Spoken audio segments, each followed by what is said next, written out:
The Johnson Wax Program with Fibber, McGee, and Molly.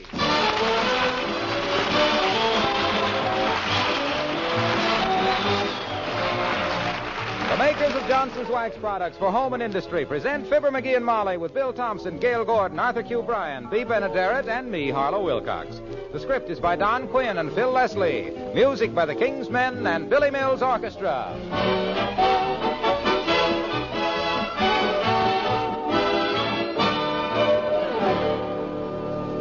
You know, I doubt if anything adds so much rich beauty to a home as mellow, wax-polished floors. A waxed floor is so beautifully smooth, so lustrous, and its shining cleanliness sets off your furnishings to such perfect advantage. Of course, for real wax-polished perfection, nothing can equal genuine Johnson's Wax. Most of the finest-looking floors in the world are polished regularly with Johnson's Wax. And this old favorite is waiting to go to work on your floors right now to give them that smooth, wax-polished sheen. That shining coat of Johnson's Wax will be wonderful protection for your floors, of course. It will guard against scuffing and scratching, help keep them beautiful without expensive refinishing. And with regular Johnson Wax care, your floors will need only an occasional dusting to keep them bright. Johnson's Wax will add the same rich, sparkling beauty and protection to your furniture and woodwork, not to mention 100 household accessories. Try it. Johnson's Wax, paste or liquid. You'll find both on your dealer's shelves at pre-war prices.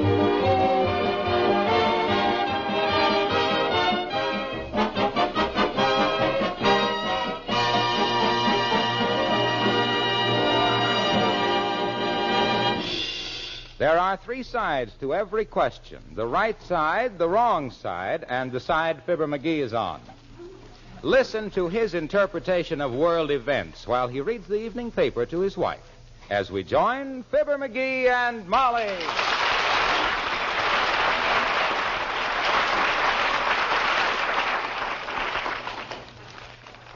What was that again about the Greek situation, dearie? I says if General Marshall would listen to me, it would be cleared up before he could say scat. Oh? All they got to do is give them $60 billion for new schools so they can learn English. And why should the Greeks learn to speak English? My gosh, who can understand Greek? It's a good question. What's the local news? Well, let me see. Here's a story about old man McDonald at the Third National Bank. Success story. I understand Mr. McDonald started life as a simple country boy. Simple country boy, my clavicle. If he ever milked anything besides a trust fund, I'd like to have a picture of it. 8 by 10. Glossy. Well, he's a prominent citizen, McGee, and lots of people will be interested in that story. There's prominent citizens with more interesting story than his. Those socks, sure darning, weren't worn out by any hobo, you know. Well, now you may get a chance to tell yours, sweetheart. I understand the Gazette has a roving reporter going around town interviewing people. Not me, kiddo. I'm not the type guy that caters to society editors just to get my name in the papers. No, sir. I'm the type... However, if they do interview me... Uh-oh. You think that may be an interviewer? And me sitting here in my sweatshirt and sneakers. Well, what of it, sweetheart? You're not the type guy that has all his personality in his wardrobe. You said it. Come in. Well, heavenly days, McGee. Look who's here. Hi, old-timer. Come in, Mr. Old-timer. Hello, daughter. Hello there, Johnny. My gosh. Where you been all this time, old-timer? Oh, every place, Johnny. Sailing the 7 seas. Yeah? Shipped on a cattle boat to Valparaiso. First mate on a tanker to Sumatra. Roused about in Singapore. Docked walloped in Liverpool. And done a little smuggling on the side. Smuggling, my goodness. Yep. Sneaked 3 O'Briens and a Finnegan into Palestine. Yes, sir. They wanted to go where there was some fighting, so I took them. I didn't know you were a sailor, old-timer. Oh, yes, I did, too. Weren't you in the Seabees during the war? Sure was, Johnny. Yep. I was chief of the bulldozers and the Solomons. Oh, you mean you ran those big tractor things, huh? Nope. They had some beef critters with insomnia, and I used to sing 'em to sleep. 3 courses, a melancholy baby, and them bulls was dozing like babies. Is that true or just one of your prime ribs? Prime ribs, eh? That's pretty good, Johnny, but that ain't the way I heard it. The way I heard it, one feller says, the t'other feller says, I hear the United States is going to have a national lottery in 1948. Is that so, says t'other feller. What they going to call it? Same as usual, says the first feller. A presidential campaign. I just dropped in to pass the time of day, kids. It's 4:15. Goodbye.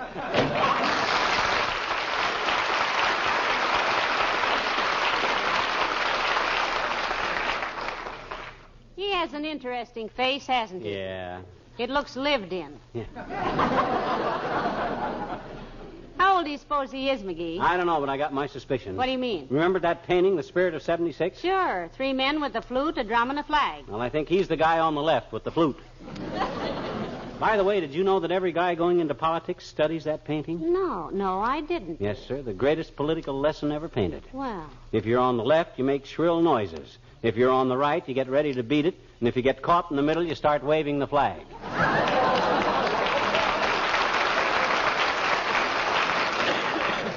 any more local news, dearie? I haven't looked. I can't get over this yarn about old man McDonald.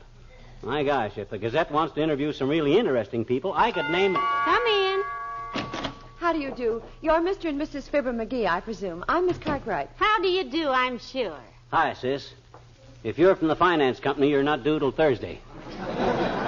Want to sit down and wait a couple of days? Now, McGee, don't be rude. Rude? You ought to hear how I talk to the men from the finance company. What you putting the sleeve on us for this time, sis? The car or the piano? Oh, neither one, Mr. McGee. I hope you don't mind answering a few questions. Interview? Oh, my. You mean you're on... Oh, shucks, sis. Mighty glad to talk to you. Have a chair. Take that one over there. It's an antique. That's the very chair the village blacksmith sat on when he wrote Longfellow.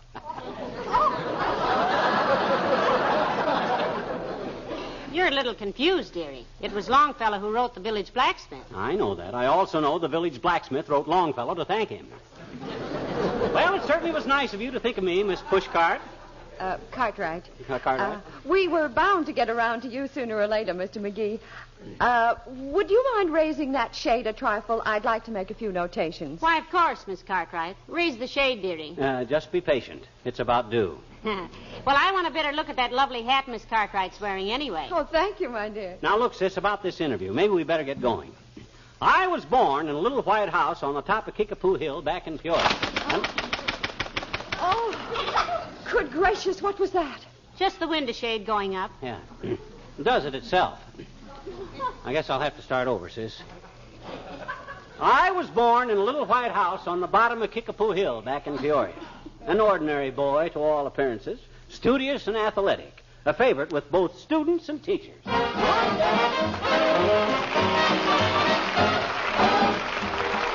Billy Mills in the orchestra and Smile Right Back at the Sun.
then came the war.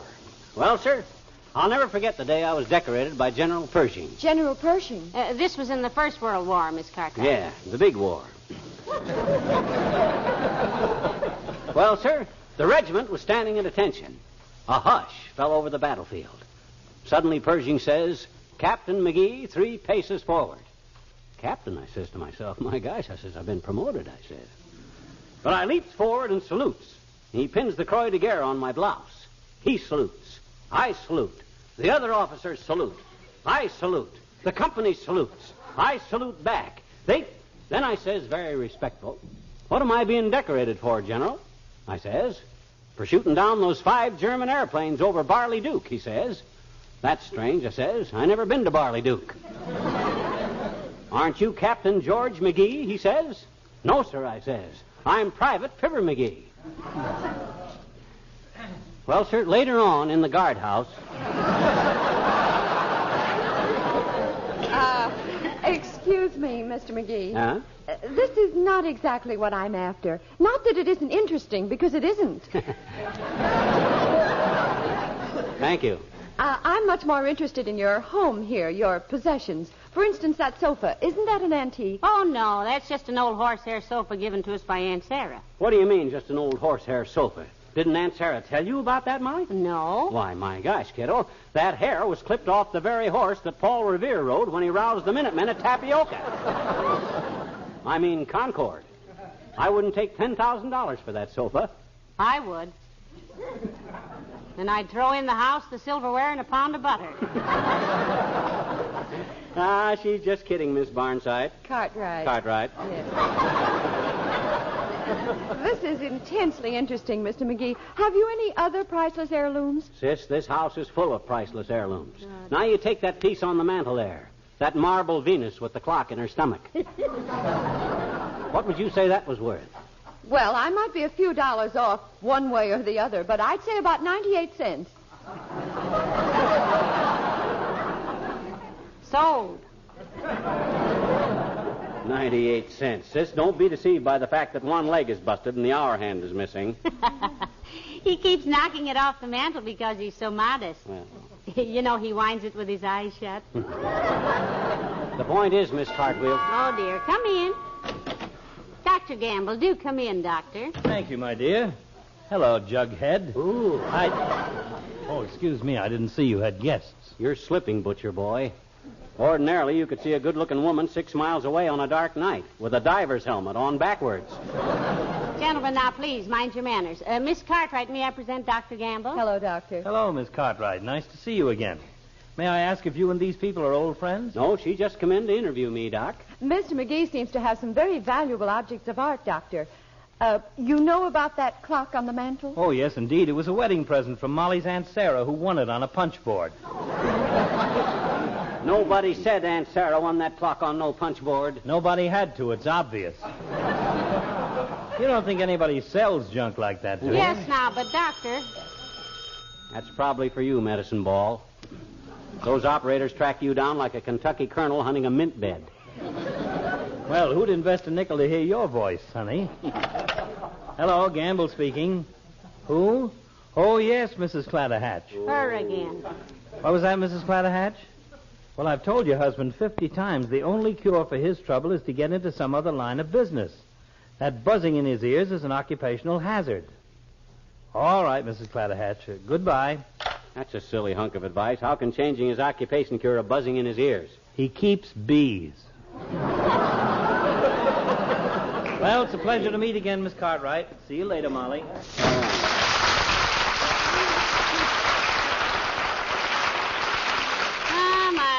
A fine man, the doctor. Know him well, Miss Cartwright? Not as well as he knows me, Mrs. McGee. I've never seen his x-rays. Now then, Mr. McGee, I don't want to take up too much of your time because... think nothing of it, sis. I got a lot of things to tell you about yet, personal stuff. Matter of fact, sis, I got a lot of interesting hobbies. Stamps, coins, carving ships in bottles. Ships in bottles. Yeah. Now that is interesting, Mr. McGee. How do you get those big boats in those little bottles? I'm afraid that'll have to remain a secret, sis. At least till I finish one and find out how it's done. But now in your article about me, I think... folks, I hope... Oh, am I intruding? Not at all, Mr. Wilcox. Miss Cartwright, allow me to present Mr. Wilcox. Mr. Wilcox, Miss Cartwright. How do you do, Mr. Wilcox? Hello, Miss Cartwright. Miss Cartwright is interviewing himself here, Mr. Wilcox. Yeah. You know, Mr. Wilcox, the McGees have a number of fascinating heirlooms. It's amazing what valuable properties you find in a modest home like this. Well, I just happen to like nice things, I guess. Thank you, dearie. Now you take that spinet piano over there. Very valuable. Spinet piano. Isn't that a little large for a spinet piano, Mr. McGee? Certainly. It's the only 6-foot-high upright spinet piano in existence. You couldn't buy that piano for $6,000, sis. And purely a coincidence, I suppose, but you couldn't sell it for that either. Well, it does have a beautiful finish at that, pal. What do you use on it? Oh, come out from behind that innocent expression, Mr. Wilcox. Mr. Wilcox sells Johnson's wax, Miss Cartwright. Really? How splendid. You know, I don't believe I've ever interviewed people in a well-kept home who didn't use Johnson's wax on their floors, furniture, and woodwork. You don't say. Yes, indeed. The minute I walk into a home and see a clean, gleaming, hospitable interior, I just know they're Johnson's wax users. You might as well sit down, Mr. Wilcox. You're not doing anything. Tell him some more, sis. He can recognize a plug farther than Clem McCarthy. Only when Clem makes a mistake, it's news. Well, I'm serious, Mr. McGee. I've talked to simply hundreds of people in my work, and regardless of their circumstances, the ones who have pride in their possessions use Johnson's wax. They say it not only beautifies, but protects and preserves as well. I've said that myself. I've heard you. Well, you might as well finish, Miss Cartwell. I doubt if he gets paid this week anyway. I don't know what you mean, Mr. McGee. I was just saying that Johnson's wax seems to be a must for good housekeepers because dust and dirt can't cling to a Johnson wax surface, and it makes cleaning so much easier. By the way, Miss Cartwright, where are you from? Racine, Wisconsin. Why? I just wondered. Great town, Racine. I was born there. Why, Mr. Wilcox, you were born in Omaha, Nebraska. Physically, yes. Spiritually, I was born in Racine. Get him. He's about as spiritual as a barn dance. Look, Waxy, will you excuse me and Miss Wheelwright? Cartwright. We got to finish this interview. Sure. Go right ahead. I'd like to see some more of your heirlooms, Mr. McGee. No sooner said than the monkey grabbed it, sis. Hey, Molly, let's show her that painting we got upstairs, that Rembrandt. A Rembrandt? Pal, you never told me. What painting are you referring to, McGee? You know, the one hanging in the hall upstairs? The two kittens in the basket? You bought it a couple of years ago. A Rembrandt, really? You misunderstood me, McGee. I said it was a remnant. I got it at a rummage sale, dearie. What's the diff? That Remnant, he was a good painter, too. Fact is, sis, we have several valuable remnants. Come in. Hi, Miss McGee. Oh. Oh, people, huh? Come on in, Teeny. This is the little girl from across the street, Miss Cartwright. Hello, Teeny. I am very happy to make your acquaintance, Miss Cartwright. Hey, that's a very fancy curtsy you do there, Teeny. Sure. I used to curtsy better, I bet you, but I can't squat down so far now on account of because I fell off my tricycle and bumped my knee hat. Knee cap, Teeny. Caps are for men, ladies wear hats. Oh. Hmm? I said oh. Oh, what? Oh, all right, ladies wear hats. That's what I said, I bet you. Oh, hi, Mr. Wilcox. I didn't see you standing there. Hello, Teeny. How's everything in school? Well, my teacher, Miss Yegley, is home with an antiseptic sore throat, and we got a substitute teacher. You got a what, sis? A substitute teacher? Don't you mean a substitute teacher, little girl? Sure. She's the best substitute teacher we ever had. She'd give me A+ and when did. What was that? She gave you A+ in what, Teeny? When did. You know, like when did Columbus discover America? When did the Pilgrims step on the chicken? Step on the chicken?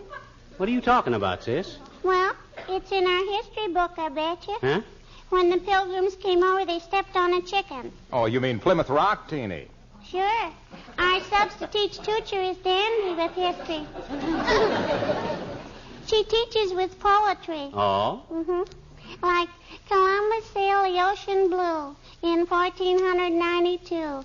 For a compass, he must have used a tube because he missed New York and landed in Cuba.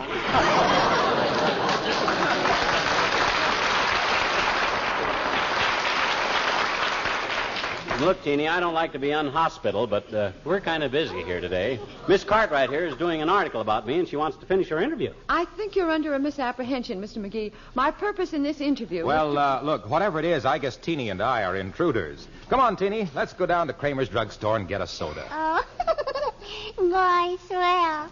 Can we walk past Willie Toops' house, Mr. Wilcox, and you hold my hand, kind of, huh? I've got my car outside, Teeny. We'll drive past Willie's house. Oh, will that ever make him jealous, I bet you? Well, goodbye, everybody. My boyfriend and I have to go now. Goodbye, Teeny. Goodbye, Teeny. Come, dear. These men, right there's Country Style. I ain't much for city ways, I ain't much for speed. Never learned the gift of gab, never had the need. And when it comes to politics, I always have a doubt. In fact, there's quite a lot of things that I can't talk about.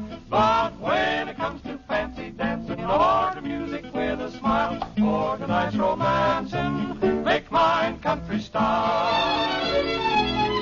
When it comes to arms that hold you, eyes that shine about a mile, like I just now told you, make mine country style. Hear that fiddle? I could listen all night. Get that fiddle?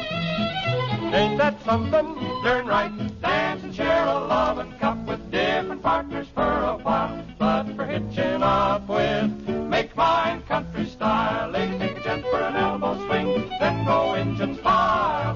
Cut right across and swing, Grandpa. He ain't been swung for a long while.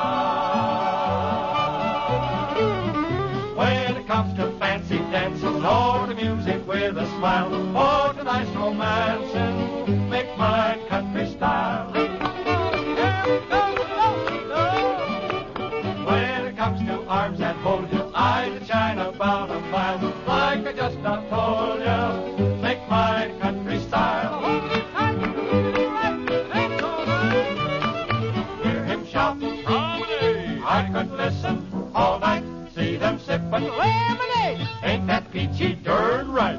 Dance and share a loving cup with different partners for a while. But for hitching up with, make my country style. You can keep your city straight. I'll take mine straight, country style.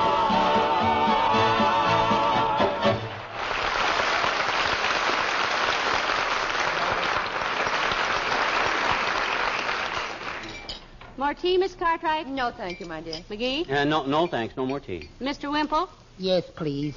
And may I have another chocolate brownie? Certainly, Mr. Wimple. Help yourself. Thank you. You seem to have a very good appetite, Mr. Wimple. Well, I get a lot of exercise, Miss Cartwright.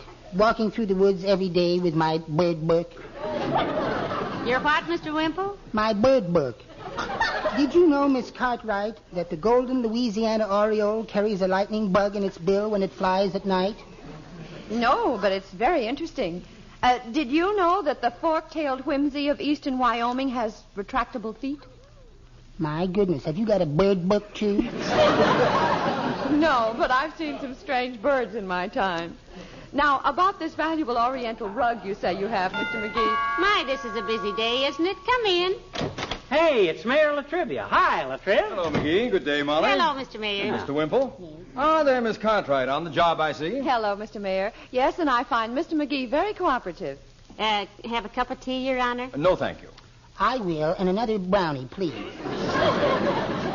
Why don't I run down to the corner and hide some brownies in the mailbox, Wimp? You might get hungry on the way home.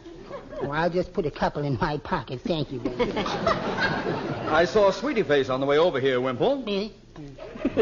She's looking very well. Sweetie face? Yes, it's my big old wife. Keeping you busy at the City Hall, Mr. Mayor? Yes, quite. Our fire department is short on the budget, and they need new hose rather badly. You mean us taxpayers get stuck for a thing like that? Certainly. Some of their hoses are 5 or 6 years old. So what? I got 3 pairs of hoses I got for Christmas in 1939. They've been mended and mended and mended, but I don't expect the city to buy me new hoses. I'm not discussing hosiery. I'm talking about hose. Firemen don't wear hosiery, dearie. They wear short socks like you. Am I right, Mr. Mayor? Yes, I suppose. Now, wait a minute. Let's get this straight. While he's getting it straight, may I have another brownie, please? Here you are, Mr. Wimple. Look, Your Honor, I'm all for giving our brave fire laddies anything they want within reason, but don't we pay them enough so they can buy their own socks? Certainly. They do buy their own socks, I suppose. I'm talking about fire hose. The kind they attach to a hydrant and run water through. Wouldn't it be simpler just to send them to the laundry, Latriv? My gosh, when I wash my hoses... They don't attach them to washrints to hide them. Huh? I mean, they don't wash them to firemen a hose. You said... The hose I'm talking about is a higher hose. I mean, a pier heaves. You said that... What was that? That was the window shade. Oh, does it itself. Sensitive to loud noises. You were saying, Latrivia? Skip it.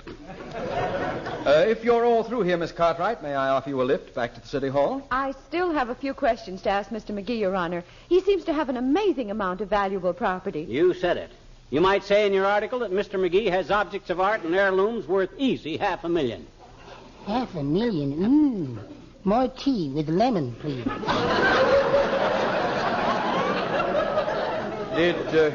Did you say $500,000, McGee? Rough estimate, of course. As the floor walker said when he saw the shoplifter hide the frying pan under her coat, that figure is a trifle exaggerated. Just a minute, please. Mr. McGee, several times you referred to some article I seem to be writing. Yeah, like the one you done on Old Man McDonald of the Third National. For the Wistful Vista Gazette. Yeah, my story will make him look like a ragged hermit, sis. When he reads about the expensive stuff I got around here, Are you under the impression that Miss Cartwright is a newspaper woman, McGee? Aren't you, Miss Cartwright? Why, no, Mrs. McGee. I'm the tax assessor. What? The tax assessor! Look out, he's going to blow up.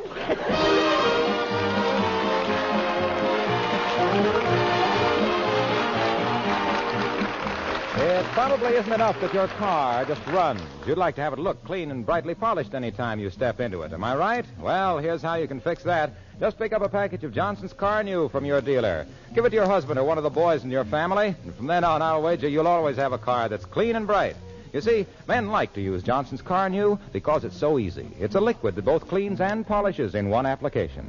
You simply apply Car New, rubbing just enough to loosen dirt and grime. In a few minutes, Car New dries to a white powder, and when you wipe this powder off, your car looks really beautiful. All the dirt and dullness disappear, and the finish shines and sparkles like a new car. Believe me, there just isn't any other car polish that does such a wonderful polishing job with so little effort. Use Car New a couple of times a year, and road grime will never kill the luster of your finish. Remember to ask for Johnson's Car New, spelled C-A-R-N-U.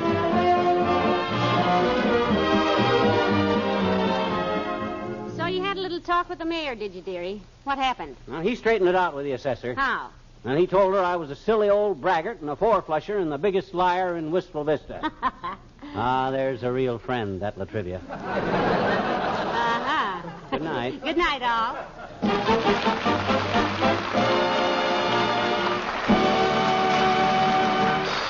This is Harlow Wilcox, speaking for the makers of Johnson's Wax Products for Home and Industry, inviting you to be with us again next Tuesday night. Good night.